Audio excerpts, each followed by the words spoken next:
하나님께서 오늘 이 시간에 우리에게 주시는 말씀은 로마서 10장 9절에서 15절 말씀입니다. 네가 만일 내 입으로 예수를 주로 시인하며 하나님께서 그를 죽은 자 가운데서 살리신 것을 너의 마음에 믿으면 구원을 얻으리니 사람이 마음으로 믿어 의에 이르고 입으로 시인하여 구원에 이르느니라. 성경에 이르되 누구든지 저를 믿는 자는 부끄러움을 당하지 아니하리라 하니 유대인이나 헬라인이나 차별이 없음이라. 한 주께서 모든 사람의 주가 되사 저를 부르는 모든 사람에게 부요하시도다. 13절 누구든지 주의 이름을 부르는 자는 구원을 얻으리라. 그런즉 저희가 믿지 아니하는 이를 어찌 부르리요 듣지도 못한 이를 어찌 믿으리요 전파하는 자가 없이 어찌 들으리요. 15절 보내심을 받지 아니하였으면 어찌 전파하리요 기록된 바 아름답도다. 좋은 소식을 전하는 자들의 발이여 함과 같으니라. 복음을 전해야 하는 이유. 하나님 고맙고 감사합니다. 참 사랑이 무엇인지 우리에게 찬양을 통해서 교훈을 주셨습니다. 말씀을 듣게 싸우니 우리의 마음이 열려 싸우니 주신 은혜 잘 받을 수 있도록, 받을 그릇이 준비될 수 있도록, 옥토가 되도록 우리의 마음밭을 하나님 갈아주시고 또 주시는 말씀을 하나님의 말씀으로 잘 듣고 은혜 받는 시간이 되게 하여 주옵소서. 예수님 이름으로 기도드리옵나이다. 아멘. 우리 옆 사람하고 할렐루야 한번 인사합시다. 어떤 사람이 아주 낡은 집 한 채를 구입을 했습니다. 이유는 새 집을 사고 싶은데 돈이 부족했고 또 자기가 건축업에 손을 대고 있기 때문에 헌 집을 싸게 사서 수리해서 쓰면은 큰 돈을 벌 수 있겠다고 생각하기 때문입니다. 그래서 흐뭇한 마음으로 헌 집을 하나 구입을 했습니다. 근데 막상 자기가 수리하기 위해서 낡은 부분을 제거하다 보니까 너무나 집이 오래되었기 때문에 하나 고치면 또 한 군데가 삐그덕거리고 또 그 부분을 또 손을 대서 고치면은 또 다른 부분이 또 삐그덕거리고 균형이 맞질 않고 문제가 있기 때문에 하나하나 손을 대다 보니까 나중에 시간이 지나서 보니까 기둥만 남았더라는 거죠. 근데 그 남아있는 기둥조차도 나중에 보니까 몰골이 앙상해서 그 기둥도 시간이 오래돼서 제대로 쓸 수 없는 그러한 기둥이었다는 겁니다. 그래서 결국은 그 남은 기둥까지도 하나도 남김없이 헐어야 했다고 합니다. 자기 머리를 굴려서 수리해서 좋은 이익을 보려고 했는데 더 많은 손해를 보게 되었다고 하는 얘기입니다. 결국 집을 처음부터 새로 지어야 했다는 겁니다. 실수를 안 하려고, 절대 손해를 보지 않으려고 시작을 한 일인데 또 실수했다고, 더 많은 손해를 보았다고 후회하는 이런 일을 경험했습니다.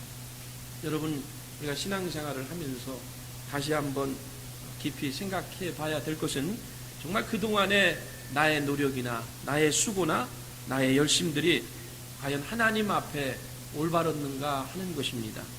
여러분들이 이런 부분들을 깊이 생각하지 않고 신앙생활을 한다면은 제가 조금 전에 말씀을 드린 것처럼 결국은 헌집 사서 수리하다가 보니까 결국은 모두 다 헐어버려야 하는 이러한 아픔을 겪어야 할지 모르기 때문입니다. 생각을 해야 돼요. 내가 지금 어느 부분이 무너졌는지, 어느 부분이 보수가 필요한지 여러분들이 점검을 해야 된다는 것입니다. 한번 따라 합시다. 바로 알고 믿읍시다. 바로 알고 전합시다. 바로 알고 삽시다. 여러분, 제가 오늘의 말씀의 요약을 여기 주보 사이에 줬습니다. 거기 뭐라고 그랬냐면 믿는다고 해도 알고 믿어야 합니다. 바로 믿는 것, 바로 아는 것, 바로 사는 것이 중요하다. 왜냐하면요, 우리가 사람들을 만나서 이제 복음을 전하고 신앙에 대한 이야기를 하다 보면은 정말 때로는요 말도 안 되는 소리를 하는 사람들이 종종 있습니다. 모두가 그래요. 오래 믿은 사람은 오래 믿은 사람대로, 또 처음 믿는다고 하면 처음 믿는 사람대로 다 자기 나름대로의 생각이 있다는 겁니다. 그것이 베이직에 깔려 있어요. 자기의 생각, 자기의 주장, 또는 자기의 견해, 이걸 우리가 개똥철학, 자기 철학이라고 그래요. 대화가 깊어지다 보면은 처음에는 믿음이 좋은 것 같은데, 성경을 좀 아는 것 같은데, 만나서 신앙적인 도움을 받고 싶어서 교제를 하고 대화가 깊어지다 보면 어떤 결론에 이르게 되면 참 사람이 엉뚱하다 하는 이런 결론에 이를 때가 있다는 겁니다. 우리가 믿음 생활하면서 참 엉뚱하게 신앙생활하는 사람이 참 많다는 겁니다. 전봇대 이야기 아십니까? 여 시골에 생전 학교 문턱을 밟아보지 못한 그 친구가 살고 있었습니다. 교육을 못 받은 거예요. 글자를 모르는 거, 글자를. 자존심이 있어가지고 글씨 모른다고 절대 안 합니다. 근데 어느 날 어떤 사건으로 인해서 둘이 떨어져 있어야만 되는 그런 시간이 온 겁니다. 한 1년을 떨어져 있다가 한 사람은 서울 가서 살고 한 사람은 또 다른 지역에 살다가 1년 만에 다시 만난 겁니다. 시골에서. 무슨 얘기 하겠어요? 만나가지고 그동안 어떻게 지냈냐고 이러니까 나는 그동안에 놀지 않고 열심히 한글을 배웠다고, 글자 배웠다고 서로 자랑하는 거예요. 테스트하고 싶잖아요. 알고 싶잖아요. 이 둘이 이제 등산을 간 거죠. 동네 산을 오르면서 얘기를 주고받습니다. 가면서 궁금한 거예요. 서로가 저 사람이 한글을 얼마만큼 깨우쳤을까 궁금했어요. 가다 보니까 저 전봇대 하나가 보이는데 거기에 빨간 글씨 세자가 써 있는 거예요. 그러니까 한쪽에서 아는 사람이 친구한테, A가 B한테 너 저기에 저게 써 있는 글씨가 무슨 글자인지 아냐? 그 글자가 빨간 글씨 뭐겠어요? 전봇대에 불조심 있는데 물어보니까 그 친구가 모른다 소리는 안 하고 세 글자거든요. 빨간 글씨거든요. 그 산에 뭐라고 돼 있게 전봇대 위에 붙어 있으니까 자기 생각에 전봇대다. 그래서 전봇대 이렇게 했다는 거죠. 어리둥절한 거예요. 이 친구가 불조심인데 전봇대라고 한 거죠. 당황을 했나 보다. 더 걸어갔습니다. 가다 보니까 거기에 네 글자가 써 있는 거죠. 두 번째 전봇대 산불조심. 궁금한 거예요. 이번에 또 물어본 거죠. 저 글씨가 무슨 글씨니? 그 사람이 또 전봇대. 그냥 간 거예요. 긴장해서 그렇게 했지. 세 번째 전봇대 자나깨나 불조심이 써 있는 거죠. 빨간 글씨로. 그러니까 물어보니까 이 친구가 마지막 가서 자존심을 굽히지 않고 저게 무슨 글씨냐 하니까 저거는 마지막 전봇대 그랬다는 거죠. 이 사람이 잘한 거는요, 내용을 아는 게 아니라 글자 숫자 맞춘 거예요. 글자 숫자가 맞았다고 이 사람이 바르게 대답한 게 아니잖아요. 그래서 우리가 신앙생활 하면서 신앙생활을 잘한다는 게 뭐예요? 말씀에 근거한 신앙생활하는 것이 참 중요하다는 거예요. 자기의 생각이나 자기의 감정이나 자기의 개똥 철학 중심으로 자기의 의지를 중심으로 신앙생활하는 거, 이렇게 20년 30년 믿어봤자 변화된 게 뭐예요? 시간만 갈 뿐이지. 글자 수만 맞는다고 모양새만 예배드리는 모습이 나온다고 그게 진정한 그리스도인이라고 말할 수 있느냐는 겁니다. 성경은 하나님이 우리 인간을 사랑하시는 그 사랑의 내용으로 가득 차 있습니다. 성경은 사랑으로 가득 차 있어요. 저는 그것을요, 사랑에 대해서 여러 가지 해석을 하지만 아가페 사랑이니 뭐냐지만은 한마디로 얘기하면요, 가장 쉬운 말로 하나님의 사랑은 파격적인 사랑이다. 백화점에 가시면 한국의 파격적 세일이다. 빅세일이라 그러는데 이게 파격적인 세일이죠. 하나님의 사랑은 그냥 사랑이 아니에요. 파격적인 사랑이라는 겁니다. 어디서 그것을 알 수 있느냐? 오늘 여러분이 로마서 10장에 읽은 말씀에 보면 하나님의 사랑은 파격적인 사랑이다. 무엇 때문에 그러느냐? 9절과 10절 말씀에 첫 번째, 우리가 믿기만 하면 영생, 구원을 주시기 때문입니다. 믿기만 하면. 그래서 오늘 본문에 로마서 10장 9절 말씀에 내가 만일 내 입으로 예수를 주로 시인하며 또 하나님께서 그를 죽은 자 가운데서 살리신 것을 너의 마음에 믿으면 구원을 얻으리니 사람이 마음으로 믿어 의에 이르고 입으로 시인하여 어디에 이르느니라? 구원에 이르느니라. 거기 여러분 중요한 말씀이 나옵니다. 10절 말씀에 사람이 마음으로 믿어 어디에 이른다? 의에 이른다 이랬어요. 의에 이른다. 의라는 것은요, 예수 그리스도를 빼놓고 말씀을 빼놓고 의라고 하는 건 우리하고 아무 상관이 없는 얘기입니다. 우리가 어떻게 의인이라고 의롭다고 말할 수 있습니까? 세상의 어떤 걸로도 우리는 의롭지 못합니다. 여러분, 우리가 우리 자신에 대하여 꼭 알아야 할 부정적인 세 가지가 있습니다. 첫째는 죄인이라는 사실입니다. 그래서 부끄러운 거예요. 두 번째는 무능력하다는 사실입니다. 그래서 절망할 때가 많은 겁니다. 무능력하기 때문에. 아까 집 짓는 거 얘기했죠? 잔머리 굴리고 머리 쓰고 해서 우리가 한번 좀 벌어보겠다고 애를 쓰지만은 손해 안 보겠다고 하지만은 그러나 손해 보며 사는 일이 얼마나 많아요. 도둑 맞는 일들이 얼마나 많아요. 불이익을 당하는 경우들이 얼마나 많습니까? 자루 잰 듯이 살고 싶어도 절대 실수 안 하고 절대 약점을 보이고 싶지 않아도 살다 보면은 여러분 얼마나 우리 인간이 무능력하다는 걸 깨닫는지 몰라요. 할 수 있는 것이 내 힘으로 내가 아무리 조심하려고 해도 건강을 지키려고 해도 안 되는 거예요. 누가 아프고 싶어서 아파요? 누가 손해보고 싶어요? 무능력하다는 사실이요. 그래서 인간은 절망할 때가 많습니다. 또 우리는 교만하다는 사실입니다. 그렇기 때문에 늘 우리가 말씀 앞에 자기 자신을 돌아보아야 한다는 것입니다. 여러분, 죄인입니다. 무능력합니다. 교만합니다. 그런 우리들입니다. 중요한 것은 이 모든 것을 덮어주시는 분이 계시다는 사실이에요. 감춰주시는 분이 있다는 사실이에요. 바로 하나님이십니다. 할렐루야. 진홍같이 붉은 죄, 먹빛보다 더 검은 죄, 이런 것들을 우리가 믿기만 하면 다 기억하지 않으시겠다. 하나도 기억하지 않으시겠다. 얼마나 놀라운 사실이에요. 9절 말씀에 네 마음에 믿으면 구원을 얻고, 10절 말씀에 마음으로 믿어 의에 이르고, 믿으면 그랬어요. 믿음. 여러분, 우리가 믿음으로 구원을 받습니다. 믿음으로 의를 얻습니다. 의를 얻는다는 얘기는 하나님의 자녀가 된다, 천국 백성이 된다, 그 얘기예요. 천국 영주권, 시민권을 얻는다, 그 얘기입니다. 우리가 뭐 다른 일을 잘해서 그런 게 아니에요. 그래서 그만큼 신앙생활 하면서 믿음이 중요한 겁니다. 믿음의 능력이 이토록 대단한 겁니다. 베드로전서 1장 9절 말씀에 믿음의 결국은 곧 영혼의 구원이라 그랬어요. 한번 따라 합시다. 믿음의 결국은 곧 영혼 구원이니라. 믿음의 결과가 영혼 구원에 이른다는 얘기입니다. 베드로전서 1장 9절 말씀이에요. 여러분, 우리가 영혼을 구원하는 일은, 영혼이 구원을 받는 일은 착하다고 되는 게 아니에요. 선행을 한다고 되는 게 아니에요. 양심적으로 도덕적으로 산다고 되는 게 아닙니다. 자선사업을 많이 한다고 구원받는 게 아닙니다. 이건 다 열매들이에요. 열매들입니다. 구원의 유일한 열쇠는 믿음밖에 없음을 믿습니다. 할렐루야. 여러분, 믿음이 무엇이에요? 물어보면은 성경을 좀 안다고 하는 분들은 히브리서 11장 1절 말씀을 얘기합니다. 믿음은 바라는 것들의 실상이고 보지 못하는 것들의 증거다. 성경을 좀 아는 분들은 그 히브리서 11장 1절 말씀을 암송해서 얘기합니다. 이것보다 더 강력한 것이, 진정한 믿음이 무엇이냐? 따라합시다. 믿음이란 하나님께 내 삶을 맡기는 거다. 믿음은 진정한 의미에서 그거예요. 뭐 바라는 것들의 실상, 보지 못하는 것들의 증거. 이거는 사실은 좀 적용하기 어렵고요. 실제적인 거는요, 내 중심으로 살던 것을 하나님께 다 내어 맡기는 것, 그것이 믿음입니다. 다시 말해서 내 삶의 주인이 내가 아니라 바로 예수 그리스도가 나의 삶의 주인이 된다는 거죠. 그리스도의 사람으로 살아가는 것, 그것이 바로 믿음이라고 하는 겁니다.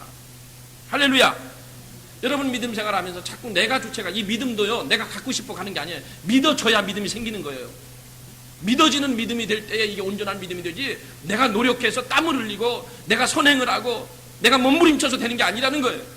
믿어지는 믿음이 정말 하나님이 주시는 믿음이고, 이 믿음조차도 하나님이 주셔야 우리가 믿음이 생긴다는 겁니다. 내가 믿으려고 하고 내 힘으로 하려고 하니까 가다가 자꾸 넘어지고 실족하고 교회를 떠나고 말씀을 잊어버리고 내팽개치고, 내가 믿으려고 하니까 그렇게 되는 거예요. 내가 믿으려고 하니까. 주님이 주어가 되고 나는 목적어가 되는 거, 그것이 믿음이에요. 근데 우리는 신앙생활 거꾸로 하잖아요. 내가 주어예요. 주님이 목적어예요. 주님이 나를 위해서 해주셔야 돼요. 그래야 살아계신 주님이죠. 나를 도와주지 않으면, 내게 응답하지 않으면, 나를 기분 좋게 안 해주시면 그 주님은 죽은 주님이고 죽은 신앙이고 다 그냥 헌신짝 버리듯이 버려버리고 마는 거예요. 이게 왜냐? 내가 주인이 됐기 때문에 그래요. 믿음 생활 한다고 하지만은. 그래서 믿음이라는 건 뭐냐면 다 맡기는 거죠. 내 기업도 맡기고, 자녀 교육도 맡기고, 내 지식도 맡기고, 내 건강도 맡기고, 내 생명도 맡기고, 그리스도의 사람으로 살아가는 것이 진정한 믿음이라고 하는 것입니다. 프린트문에 나누는 것처럼 믿기만 하면 구원을 얻습니다. 옛날이나 지금이나 인간에게는 몇 가지 욕구가 있습니다. 먹는 것, 자유로운 것, 사랑받고 사는 것, 오래 사는 것이 그것입니다. 이게 인간의 4대 욕구라고 그래요. 보통 여러분, 먹는 것은요, 땀을 좀 흘리면 돼요. 먹고 살 수 있어요. 자유로운 것 내가 누리면 됩니다. 사랑받고 사는 것, 이것도 가능해요. 그러나 오래 사는 것, 여기서 말하는 오래 사는 것은 무조건 육신적으로 장수하는 것을 말하는 게 아니고 영생을 말하는 것, 영원히 사는 것, 육신의 삶으로 끝나지 아니하고 영원히 사는 것, 영생, 구원, 이것은 오래 살려면 예수를 믿어야 한다는 것입니다. 그렇습니다. 선행이나 봉사가 전부가 아닙니다. 자신을 좋아한다고 구원을 받는 것이 아닙니다. 오직 믿음입니다. 구원의 유일한 열쇠는 믿음밖에 없습니다. 얼마나 수지 맞는 거, 파격적인 은혜 아닙니까? 내가 헌금을 얼마해야, 목적을 달성해야 주시는 구원이 아니에요. 뭐 성경 시험을 봐서 몇 점 이상 돼야, 평균 몇 점 이상이 돼야 구원을 주시는 게 아닙니다. 하나님의 은혜고 믿기만 하면 구원을 주십니다. 믿으시기 바랍니다. 얼마나 쉽습니까? 얼마나 파격적인 사랑입니까? 파격적인 은혜입니까? 두 번째 11절 말씀에 누구든지 저를 믿는 자는 뭐를 당하지 않는다? 부끄러움을 당하지 않는다. 누구든지 믿으면 뭐를 당하지 않는다? 부끄러움을 당하지 않는다. 여러분, 우리가 인생을 살면서 진정 부끄러운 것이 뭔지를 알아야 됩니다. 많은 사람들이 부끄럽지 않아도 될 것에 부끄러움을 당하고요, 부끄러워야 할 것을 부끄러워하지 않습니다. 거꾸로 알고 있어요. 뭐가 부끄러운지를 몰라요. 순서가 뒤바뀐 거예요. 나이 먹는 게 부끄러운 것이 아닙니다. 남보다 좀 모르는 게 부끄러운 것이 아닙니다. 남보다 덜 가진 것이 부끄러운 게 아닙니다. 여기 자기가 못생겼다고 하는 사람 아무도 없습니다. 다 잘생겼죠. 그러나 남보다 좀 내가 비교해서 좀 못생겼다고 덜 예쁜 것이, 그것이 부끄러운 것이 아닙니다. 진정으로 부끄러운 것은 죄 문제입니다. 죄요, 죄.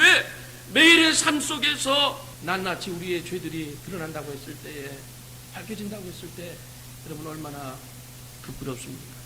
부끄러운 죄들이 얼마나 많은지 몰라요. 저희 지금 카페트거든요. 참 볼 때마다 먼지가요, 좀 공기 좀 이렇게 환기시키려고 창문을 열어놓고 햇볕을 들어오게 하면요, 먼지가 한 번씩 뛸 때마다요, 목이 아파요. 목이 아파. 뛰니까 눈에는 안 보여요, 먼지가. 햇빛이 쫙 들어올 때 그 먼지가 그 햇빛에 보여줄 때 얼마나 더럽고 얼마나 많은 먼지가 카페트에서 나오는지 몰라요. 돈만 있으면 교체하고 싶어요. 하나님 앞에서 여러분 부끄러운 게 뭐예요? 옷 좀 덜 입은 거, 좀 아름답지 못한 거, 덜 가진 거, 이게 부끄러운 거예요? 하나님 앞에서 우리의 죄가요, 옆 사람은 몰라도 가족들 몰라도 하나님이 만약에 우리의 죄를 현미경으로 갖다 놓고 우리 자신을 이렇게 살펴본다고 하십시오. 얼마나 추악하고 더러운 죄들이 많이 보일 건가. 하루라도 우리가 죄 안 짓고 지낼 때가 없어요. 목사도 죄 짓고요, 여러분들도 죄 좀 크고 작을 뿐이고 좀 많고 덜할 뿐이지, 이 죄가 밝혀지면요 얼마나 부끄러운지 몰라요. 그런데 주님께서 우리의 이런 죄들을요 하나도 기억지 않으시겠다, 덮어주시겠다는 거예요. 히브리서 8장 12절 말씀에 내가 저희 불의를 긍휼히 여기고 저희 죄를 다시 기억하지 아니하리라 하셨느니라 그랬어요. 요한일서 1장 9절 말씀에도 만일 우리가 우리 죄를 자백하면 저는 미쁘시고 의로우사 우리 죄를 사하시며 모든 불의에서 우리를 깨끗게 하실 것이요, 예레미야 33장 8절 말씀에 내가 그들을 내게 범한 모든 죄악에서 정하게 하며 내게 범하여 행한 모든 죄악을 사할 것이라. 요한일서 2장 12절 말씀, 자녀들아 내가 너희에게 쓰는 것은 너희 죄가 그의 이름으로 말미암아 사함을 얻을 것이다. 요한일서 1장 7절 저가 빛 가운데 계신 것 같이 우리도 빛 가운데 행하면 우리가 서로 사귐이 있고 그 아들 예수의 피가 우리를 모든 죄에서 깨끗하게 하여 주실 것이라. 고린도후서 5장 17절 말씀 저는 너무나 좋아하는데 그런 종 누구든지 그리스도 안에 있으면 새로운 피조물이라. 이전 것은 지나갔으니 보라 새 것이 되었다. 할렐루야. 여러분 새 것을 얼마나 좋아합니까?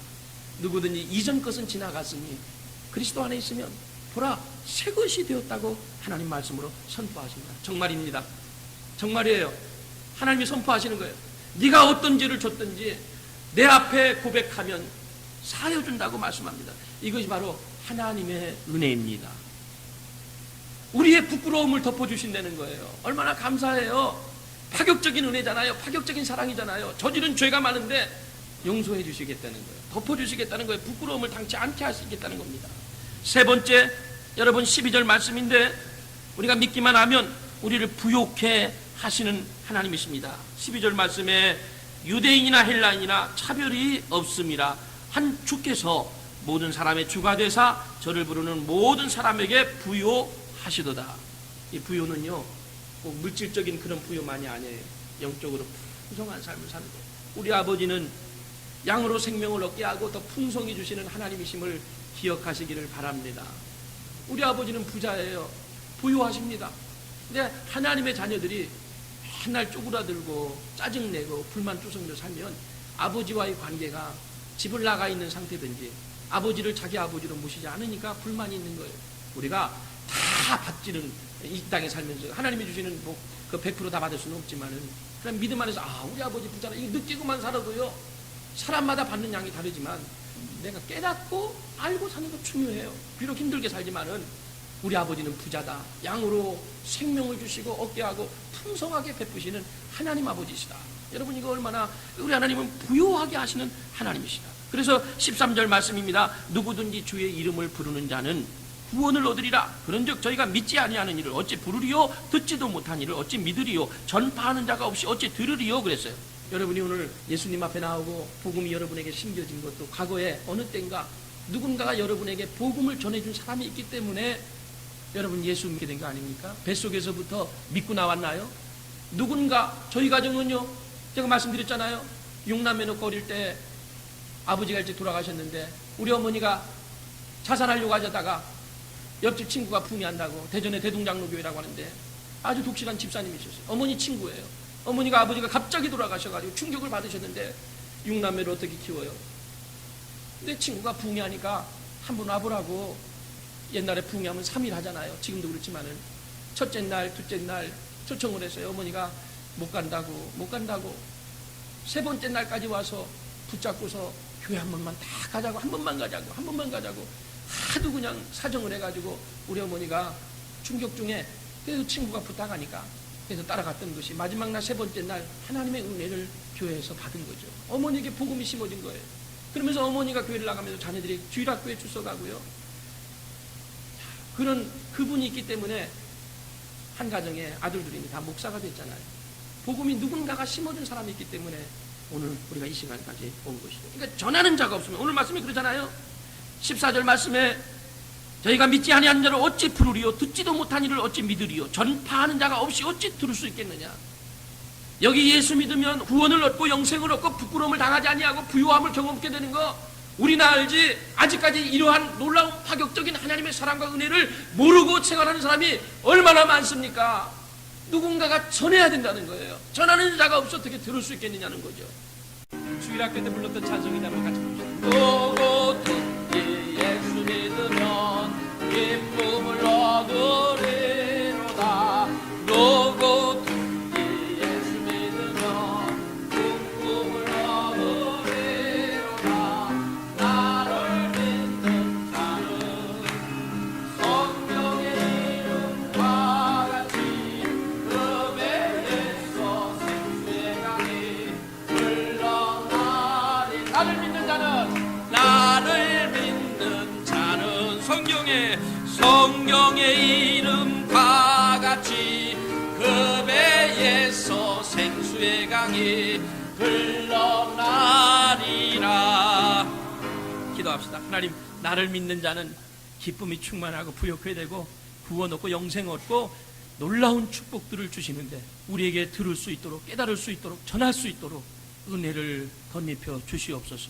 지금까지 베풀어 주신 은혜를 한번 돌이키게 하시고 생각하게 하셔서 얼마나 많은 축복을 주셨는지, 얼마나 많은 은혜를 주셨는지 범사에 감사하며 살 수 있도록 믿음을 더해 주시고, 내 신앙이, 내 믿음이 지금 올바르게 믿고 있는 건지 다시 한번 점검하게 해주시고 똑바로 올바로 믿음 생활해서 하나님을 기쁘시게 하고 하나님의 축복을 다 받아 누릴 수 있는 그런 가정들과 심령들, 교회가 되어지게 하여 주옵소서.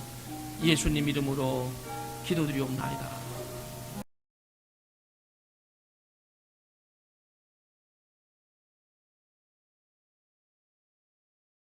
고린도후서 1장 15절에서 22절 한번 교독하십시다. 내가 이 확신을 가지고 너희로 두 번 은혜를 얻게 하기 위하여 먼저 너희에게 이르렀다가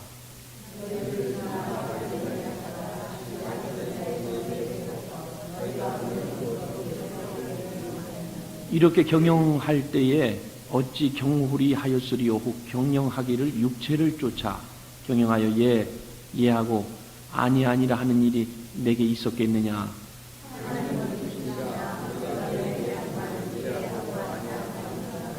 우리 곧 나와 실로아노와 디모데로 말미암아 너희 가운데 전파된 하나님의 아들 예수 그리스도는 예하고 아니라 함이 되지 아니하였으니 저에게는 예만 되었느니라.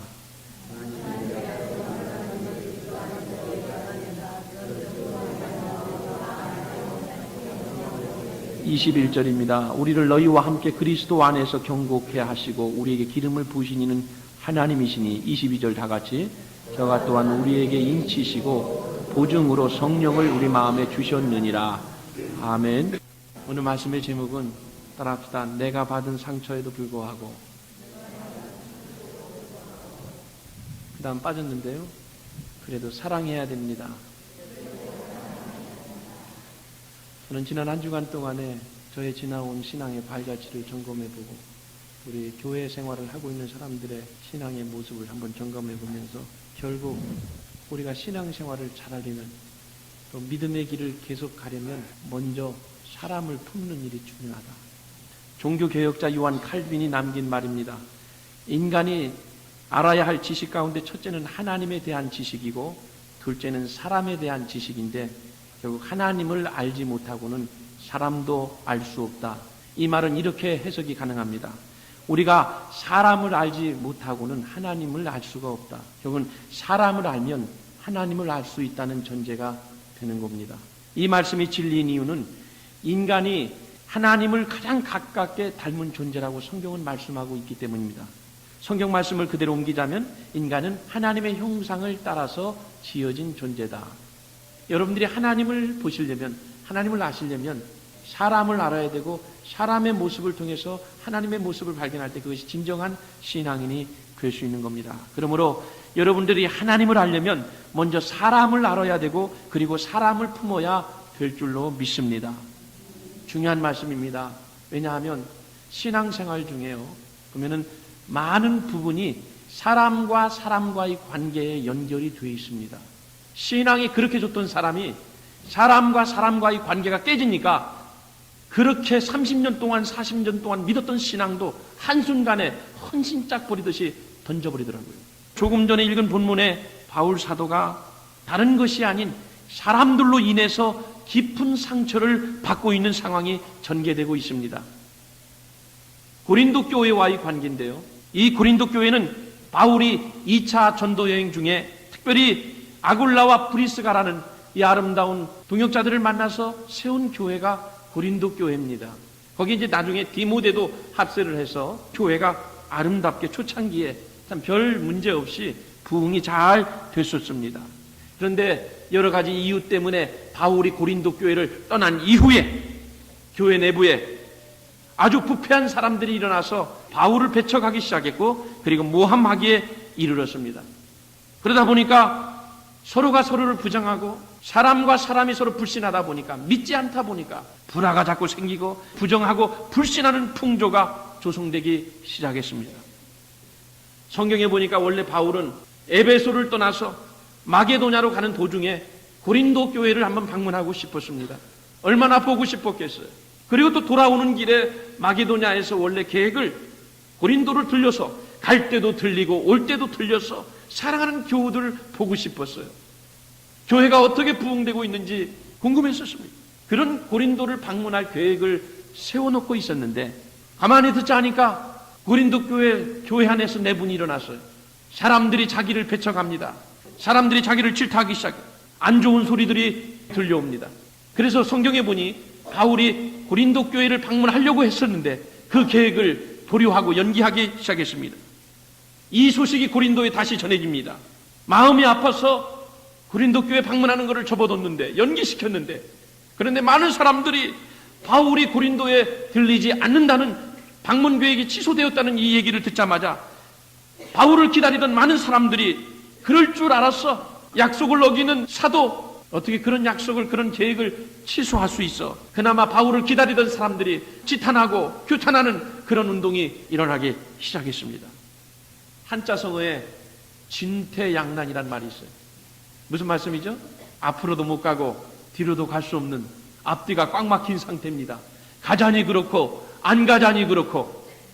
바울이 지금 그런 심정에 있는 겁니다. 이 소식을 듣고 바울이 얼마나 가슴 아픈 배신감을 느꼈겠어요. 목회자는 목회자로서, 성도들은 성도들끼리 신앙생활 하다 보면 이렇게 가슴 아픈 배신감을 느낄 때가 있다는 겁니다. 어떤 권사님이 주일 예배를 지나고 너무나 며느리 때문에 하도 속이 상해서 하다 안 돼가지고, 그래 교회 가자, 교회 가서 기도하자. 그래서 가방을 싸들고 성경책 들고 그냥 대낮에 교회를 왔어요. 와서 보니까 큰 예배당 안에 껌껌한데 저 앞에 젊은 집 여집사가 기도를 하고 있는데, 기도를 하는데 소리 내서 주여 100불만 주세요. 100불이 필요합니다. 하도 시끄럽게 떠드니까 이 권사님이 뒤에서 앞으로 걸어 나가서 지갑을 쭉 꺼내더니 100불짜리 꺼내가지고 그 여집사 주여 100불 주세요. 그러니까 그 손에다 100불을 딱 쥐어줬던 거예요. 그러니까 이 여집사가 그냥 껌껌한데 누가 팍 쳐주는데 눈 뜨고 보니까 100불짜리가 쥐어졌거든요. 그러니까 할렐루야 하면서 그냥 응답받았다고 뛰쳐나갔어요. 근데 가만히 생각하니까 이상하거든. 이게 자기가 100불 달라고 기도했지만 100불이 정말로 손에 쥐어진 거예요. 그래서 밖에 나갔다가 다시 이상하다. 그래서 들어와서 가만히 보니까 저 앞에 자기가 앉았던 자리에 어떤 자기가 잘 알고 있는 권사님의 앞에서 기도하는데 그 기도 그 다음 내용이 기가 막혀요. 하는 말이 뭐냐면, 주님 이제부터는 좀 제 말 좀 들어보세요. 기도하는 사람 시끄러우니까 100불 줘서 내보내고, 하나님 이제부터 좀 내 말을 들어달라는 겁니다. 권사님이. 교회에서도 그렇고 신앙생활 하면서 사람들이 목회 가운데 생기는 모든 문제가 자기 얘기를 들어달라는 거예요. 자기 얘기. 이 자기 얘기를 안 들어주면 큰 문제가 발생해요. 오늘 여러분 우리가 바울을 통해서 배워야 될 사실이 온 정성을 다해서 고린도 교회에 개척해놓고 그렇게 은혜를 끼치고 사람들이 비판을 해서 교회를 떠나서 멀리 가 있고 선교 여행을 다니는데 잊을까 했더니 또 방문할까 했더니 그전에도 그렇고 지금도 그렇고 사람들이 비판하기 시작하고 오해하기 시작하고 깊은 배신감을 느낀 거예요. 그런데 여러분 바울은 그럼에도 불구하고 불신이나 부정의 늪에 빠지지 않았습니다. 오히려 이를 넘어서서 그리고 그리스도의 사랑으로 담대하게 하나님의 말씀을 선포하는 것을 볼 수 있습니다. 여러분 12절 볼까요? 바울이 자기 신앙을 고백하고 있는 것을 봅니다. 우리가 세상에서 특별히 너희에게 대하여 하나님의 거룩함과 진실함으로써 하되 육체의 지혜로 하지 아니하고 하나님의 은혜로 행함은 우리 양심에 증거하는 바니 이것이 우리의 자랑이라.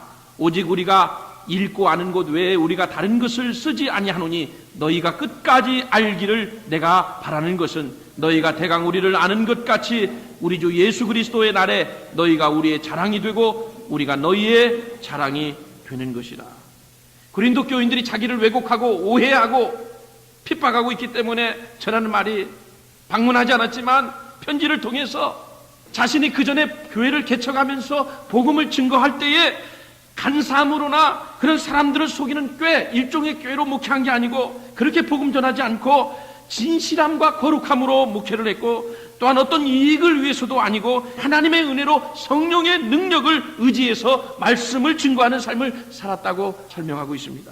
그러면서 자신을 비난하는 그 무리들을 향해서 나는 너희가 나의 자랑이 되기를 원하고 나 또한 당신들에게 여전히 자랑스러운 존재가 되기를 원합니다. 이렇게 고백하고 있습니다. 참 멋진 고백이에요. 나는 너희가 나의 자랑이 되기 원하고 나 또한 여러분에게 영원히 잊지 못할 사랑하는 존재로 기억되기를 그렇게 원합니다. 말하고 있습니다. 이 말은 이렇게 해석이 가능합니다. 내가 받았던 상처에도 불구하고 나는 여전히 당신을 이해하고 사랑하고 있습니다. 당신도 나에게 그렇게 대해주기를 내가 희망합니다. 그 얘기입니다.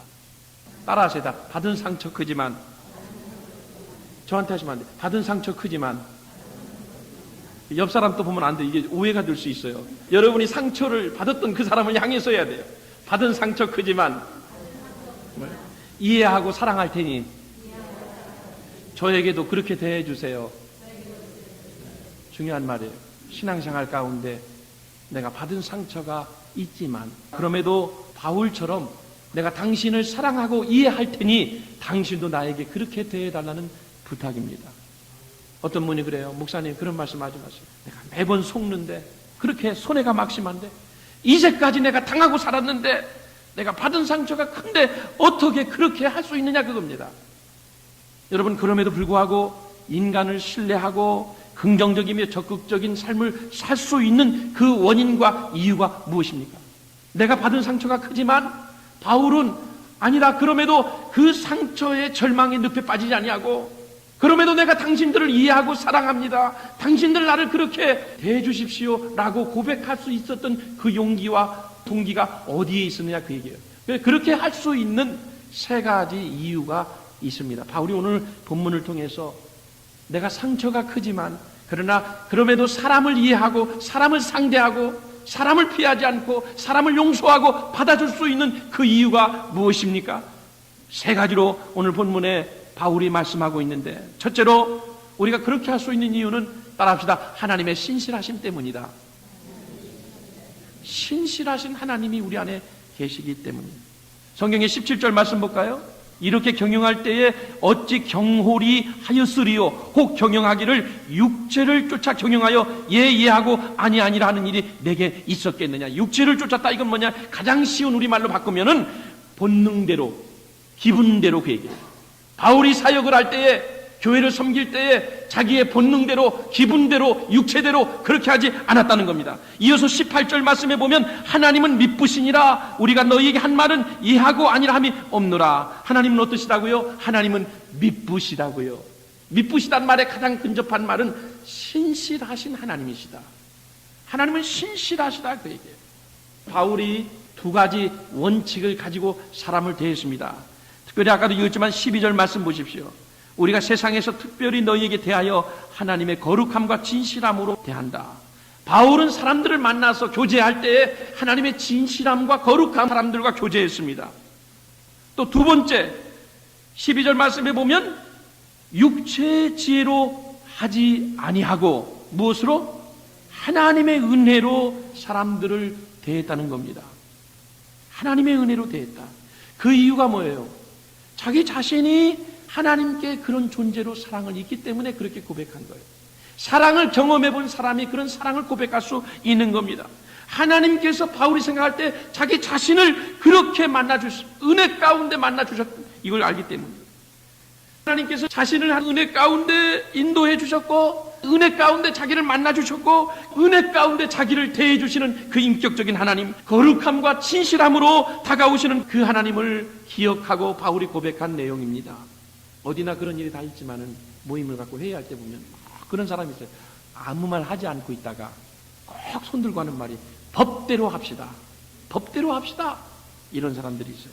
회의를 진행할 때 이런 사람 때문에 참 골치를 많이 썩습니다. 근데 어떻게 그걸 대처하냐면요. 목사님이 대부분 그래요. 법대로 합시다 하는 사람이 있으면요. 불러다 그래요. 하나님께서 당신이나 나를 만약에 법대로 대해주셨다면 우리는 벌써 지옥에 가 있을 처지에 있습니다. 하나님이 만약에 저와 여러분을 법대로 대해주셨다면요, 오늘 우리가 이 자리에 있을 수 없습니다. 법의 잣대를 가지고 하나님이 우리의 생활을 점검한다고 생각해 보세요. 이 자리에 있을 사람 하나도 없어요. 저는 하나님을 개인적으로 만나고 나서 참 하나님 앞에 감사한 것 중에 하나가요, 구원받는 길을요 쉽게 열어놓으셨다는 거. 이게 참 은혜가 돼요. 사도행전 16장 31절 말씀에 주 예수를 믿으라. 그리하면 너와 내 집이 구원을 얻으리라. 예수 믿고 구원받는 게 어렵습니까? 쉽습니까? 구원의 길이 어려워요? 쉬워요? 쉬워요. 쉬워요. 너무 쉬워요. 여러분 가끔씩 아프실 때 병원에 가시죠? 그러면 의사 선생님이 처방전을 주시죠? 보통 몇 가지예요? 기본이. 한 6, 7가지는 기본이에요. 보통 많이 나오는 게 뭐예요? 의사가 처방전을 내릴 때 매운 음식, 짠 음식 먹지 말고, 또 그 다음에 여러분 많이 듣는 얘기 있잖아요. 육류 먹지 말고, 인스턴트 음식 피하고, 심한 운동 피하고, 되도록 정신적인 그런 아픔이나 충격은 피해라. 스트레스 받는 거 이거 피하라 이랬는데, 사실은 병원 갔다 와서요 7가지 일주일 내내 기억하다 스트레스 받는 사람이 많아요. 제일 힘든 게 뭐냐면 꼭 약을 줘주는데 누가 만들어놨는지 모르겠어요. 꼭 식후 30분. 식전 30분은 그냥 밥 먹기 전에 먹고 그냥 조금 있다가 밥 먹으면 되는데, 이 식후 30분을 지키기가 굉장히 어려워요. 어떤 때는요 30분을 재고 있다가 25분 돼도 잊어버려요. 그러다가 1시간, 2시간 그냥 지나버려. 어떤 때는 못 먹고 지날 때가 있어요. 이 식후 30분이라는 단어가 그렇게 지키기 너무 어려워요. 그러나 지켜야 돼. 왜? 자기의 건강을 위해서 그렇게 의사가 내려준 처방이기 때문에 좀 솔직히 따라가기 힘들지만 7가지, 10가지 그 처방전 따라갈 때 내 건강이 유지될 수 있는 겁니다. 이거 무시하면요 병이 재발되는 거예요. 만약에 하나님께서 우리가 구원받는데 이것처럼 10가지, 20가지, 예를 들면 야 너희들 교회 올 때 참새 한 마리, 양 한 마리씩 잡아서 구약시대처럼 그렇게 하고 성전에 올 때 손을 다 씻고 성경을 암송하고, 뭐 방글라데시 사람들은 지금도 그런데 보니까 하루에 7번씩 어느 곳에 있든지 구원받으려면 납작 엎드려가지고 궁뎅이를 하늘로 쳐들고 절을 하는 거 하루에 7번씩 반드시 해야 신이 자기들을 구원해 준대. 그렇게 해야 구원이 있는 것처럼 신앙생활하는 사람들이 많아요. 그런데 하나님은요 너무너무 쉽게 구원의 길을 열어주셨어요. 누구든지 믿으면 영접하면 하나님의 백성이 되고 구원받는다. 할렐루야. 너무 쉬우니까 사람들이 믿질 않는 거예요. 은혜 아닙니까? 또 하나 참 감사한 것은요, 주님께서 우리를 대하실 때에 우리의 행위대로 대하지 아니하시고 은혜로 다루신다는 거, 얼마나 여러분 감사하고 고마운 일인지 몰라요. 스코트 팩이라는 사람이 유명한 종교 작가인데, 이 사람이 랍비의 선물이라는 감동적인 책을 냈습니다. 그 책 내용 가운데 이런 글이 나옵니다.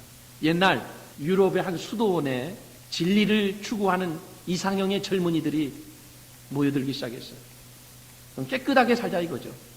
양심적으로 살자 이거죠. 그래서 좀 거룩하게 살기 원했던 젊은 청년들이 세계 각지에서 유럽의 한 그 수도원으로 모여들기 시작했습니다. 그런데 모여서 공동생활을 하다 보니까 사람의 마음속에는 더러운 것들이 하나하나 드러나기 시작했어요. 거짓말도 하고요, 뺏어먹기도 하고요, 속이기도 하고요, 사기도 치고요, 그런 것들이 보여지기 시작했어요. 그러면서 사람들끼리 점점 갈등이 증폭되기 시작했습니다. 서로 간에 불신이 싹트기 시작합니다.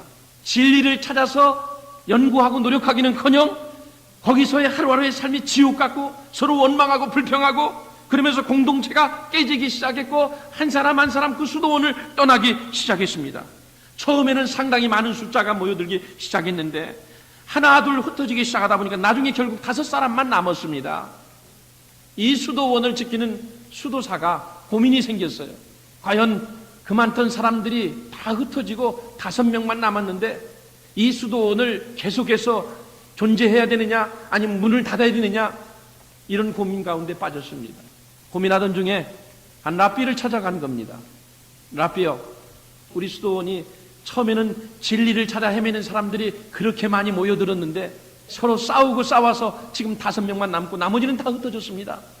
이 수도원을 문을 닫아야 됩니까? 아니면 계속해서 이 수도원을 존재케 해야 됩니까? 랍비가 거기에 대해서 한 말씀도 하지 않으십니다. 그러면서 딱 한마디를 그 5명들 앞에 던집니다. 여러분 중에 분명히 신이 나타날 겁니다. 여러분 중에 누군가가 한 사람이 신의 모습을 갖게 될 겁니다. 이 말씀을 한마디 딱 던지는 그 순간에 그 중에 남아있던 5명의 사람들의 눈빛이 달라지기 시작했고 행동이 달라지기 시작하고 자기 중에 한 사람이 신이 된다니까. 그동안에 서로 부정하고 불신하고 원망했던 그런 태도에서 벗어나서 신의 모습을 나타내기 위해서 서로 표를 많이 얻어야 되니까 말도 고와지기 시작하고 상냥해지기 시작하고 신의 모습을 갖기 시작하고 사랑하기 시작했고 위로하기 시작하고 덮어주기 시작하고 이렇게 시작했어요. 그러다가 이 소문이 그 수도원 바깥으로 소문이 마을에 전해지, 그 수도원이 사랑의 공동체가 됐고 그 수도원이 서로 위로하고 격려하고 덮어주고 천국같이 됐다, 이런 소문이 나기 시작하니까 이런 공동체를 배우기 위해서 사람들이 다시금 하나둘씩 모이기 시작해서 이제는 문 닫을 염려가 없다고 하는 얘기가 있습니다. 그 말씀을 보면서 결국 가정에서나 직장에서나 여러분 솔직히 지금 우리의 주변 환경이 그렇게 썩 마음에 들지 않는 환경이 있을 수 있습니다. 그렇지만 내가 사람들을 어떻게 대하느냐에 따라서 내가 속한 그 공동체가 달라질 수 있나요, 없나요? 달라질 수 있다는 겁니다. 내가 어떻게 태도를 가지고 어떤 가치관을 가지고 어떤 신앙을 가지고 내가 어떻게 새 출발하느냐에 따라서 그 공동체가 문을 닫을 수 있고 부흥하는 공동체가 될 수 있다는 것은 내가 어떻게 하느냐에 따라서 태도가 달라질 수 있다는 겁니다. 하나님께서 저와 여러분을 신실하셔서 은혜로 대해 주심을 믿습니다. 이 사상 가지고 여러분들이 공동체 속에서 생활하시기 바랍니다. 두 번째 19절 말씀 봅시다. 우리 곧 나와 실로아노와 디모데로 말미암아 너희 가운데 전파된 하나님의 아들 예수 그리스도는 예하고 아니람이 되지 아니하였으니 저에게는 예만 되었느니라. 이 말씀은 예수님의 신실하심 때문이에요. 처음에는 하나님의 신실하심이고요, 두 번째는 예수님의 신실하심 때문에 우리는 사람을 사랑하고 이해할 수 있게 되는 겁니다. 저는 이 말씀 보면서 예수님의 생애를 다시 한번 돌아봤어요. 예수님이 왜 십자가에 달리셨습니까? 온 인류를 구원하시기 위해서 그분은 십자가를 지셨습니다. 여러분 한번 생각해 보십시오. 정말 이 세상에서 예수님만큼 사람들에게 상처를 많이 받은 분이 세상에 어디 있겠어요? 우리가 상처를 받았다고 말하지만 예수님만큼 고통과 그 상처와 배신을 당한 분이 어디냐, 그 얘기예요. 누구보다 가장 사랑했던 제자에게 배신을 당하고 팔리우심을 당하신 분이 예수님이십니다. 요한복음 13장 말씀에 보면 가룟 유다가 예수님을 팔아넘기기 위해서 계략을 꾸미고 계획을 세울 때에 그때 그 모습을 다 아시면서 예수님께서 가룟 유다를 향해서 면전에서 그렇게 말씀하십니다. 네 하던 일을 속히 하라. 다 알면서도 네 하던 일을 계속하라. 그렇게 하시면서 말 없이 빵을 건네주시고 사랑의 떡을 나누어 주시면서 그 사랑을 표현하시는 주님의 모습을 요한복음 13장에서 만날 수 있습니다. 뿐만 아니라 예수님께 십자가의 죽음이 다가오자 그동안 예수님을 평생도록 죽기까지 따르겠다고 약속해선 예수님의 제자들이 거의 모두 다 예수님이 십자가 지는 그 순간에 예수님의 곁을 하나둘씩 다 도망가 버리고 말았어요. 곁을 떠나버리고 말았습니다. 어떤 면에서 보면 예수님의 제자들 모두가 배신자입니다. 그럼에도 불구하고 예수님은 3일 만에 부활하신 후에 제자들을 다시 찾아오셔서 하신 말씀이 무엇입니까? 너희는 가서 모든 족속으로 제자를 삼아 내가 너에게 분부하고 가르친 것을 지키도록 하라.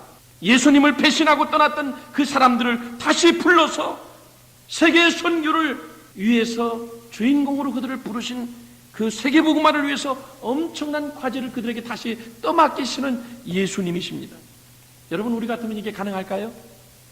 나를 배신하고 떠났는데, 나를 욕하고 떠났는데, 나에게 상처 입히고 나에게 실망 주고 나를 뿌리치고 떠난 그 사람인데 어떻게 그 사람에게 다시 일거리를 맡기고 다시 사랑할 수 있겠나요?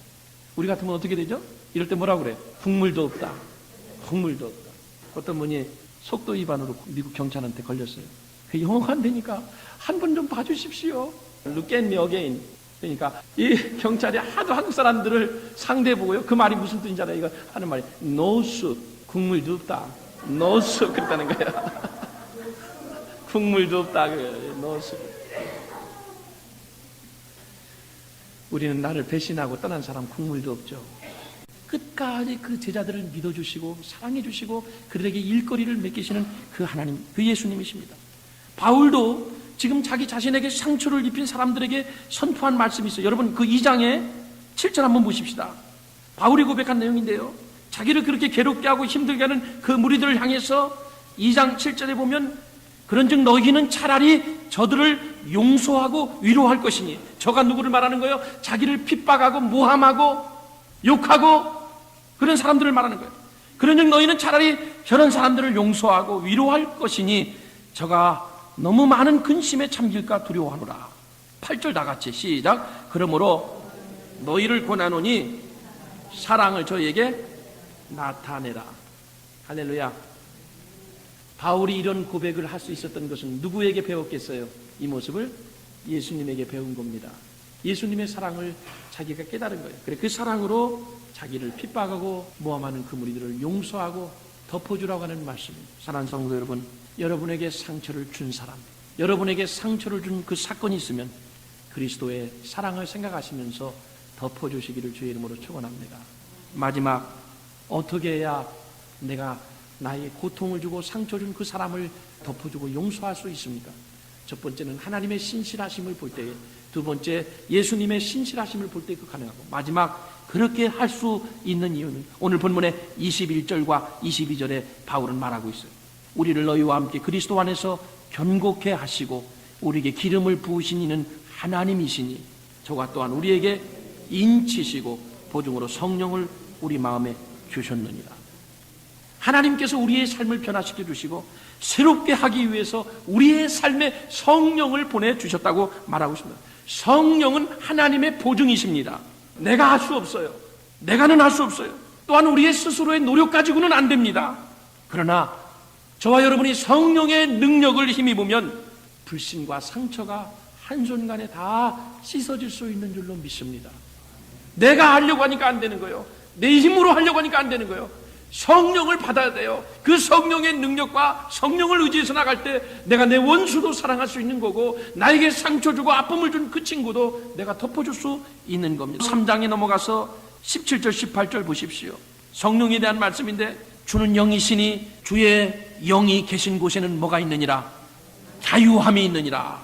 그 다음에 18절, 우리가 다 수건을 벗은 얼굴로 거울을 보는 것 같이 주의 영광을 보매 저와 같은 형상으로 화하여 영광으로 영광에 이르니 곧 주의 영으로 말미암으니라. 하나님의 성령이 있는 곳에는 기쁨이 있고 자유함이 있는 줄로 믿습니다. 성령 받아야 돼요. 성령으로 충만해야 돼요. 저는 말씀입니다.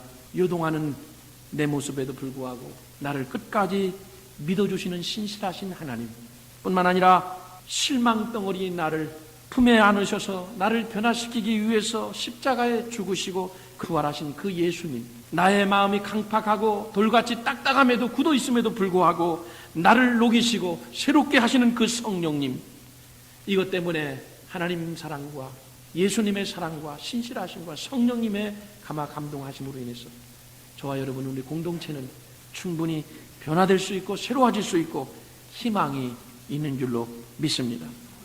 따라합시다. 주님 안에서 때로는 폐품도 보물이 될 수 있다. 놀라운 말이죠. 쓸모없는 인간이지만 그러나 주님 안에서는 폐품도 보물이 될 수 있는 게 주님의 사랑입니다. 주의 사랑이 임하면 이 모든 게 가능한 거예요. 할렐루야. 잠깐 눈 감으시고 한 1분 동안만 내가 나에게 가장 상처를 주는 사건, 그런 사람 내 가까이에 있습니다. 그걸 내가 품을 수 있는, 용서할 수 있는, 주님이 우리를 사랑하신 것 같이, 하나님이 우리를 계속해서 믿어주심 같이, 성령님이 돌같이 굳은 우리의 마음을, 딱딱한 마음을 녹여주심 같이 성령님 우리의 마음이 녹아지게 하셔서 그 원수도, 그 미워하는 상처도 다 품을 수 있도록 도와주세요. 우리 한번 조용히 입술 벌려서 하나님께 도움을 구하는 시간을 갖도록 하십시다.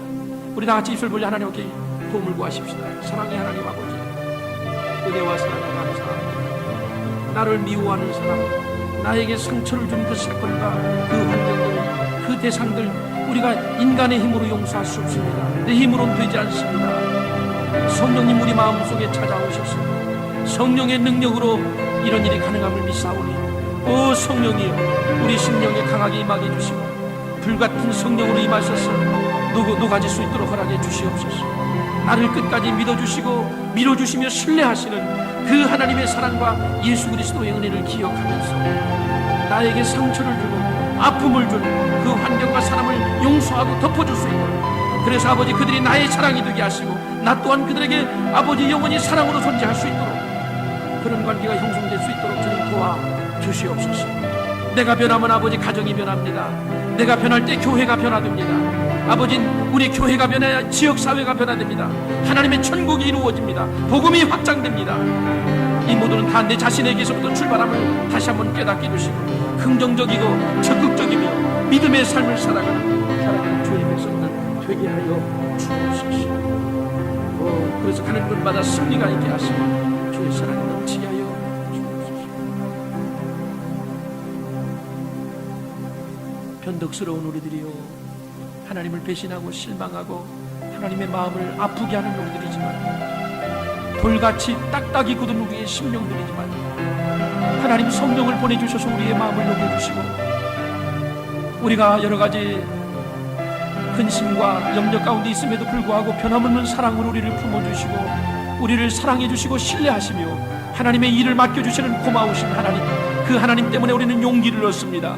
우리에게 희망이 있습니다. 우리는 아버지 새로운 사람으로 그리스도 안에서 변화될 수 있습니다. 그 가능성을 주셨습니다. 오늘 이 자리에 하나님의 말씀을 듣고 이 말씀을 깨달은 사랑하는 심령들, 이 자리에 머리 숙인 심령들, 하나님 한 심령도 거저 돌려보내지 마시고 주의 성령으로 충만케 하시고 그리스도 안에서 날마다 새로운 피조물이 되게 하여 주옵소서.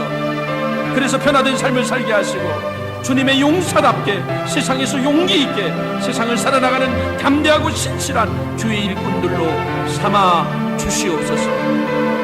원수까지 사랑하고 나를 미워하는 그 상처도 다 덮을 수 있는, 사람을 품을 수 있는 그 사랑을 우리들 가운데 허락해 주옵소서. 감사합니다. 예수님 이름으로.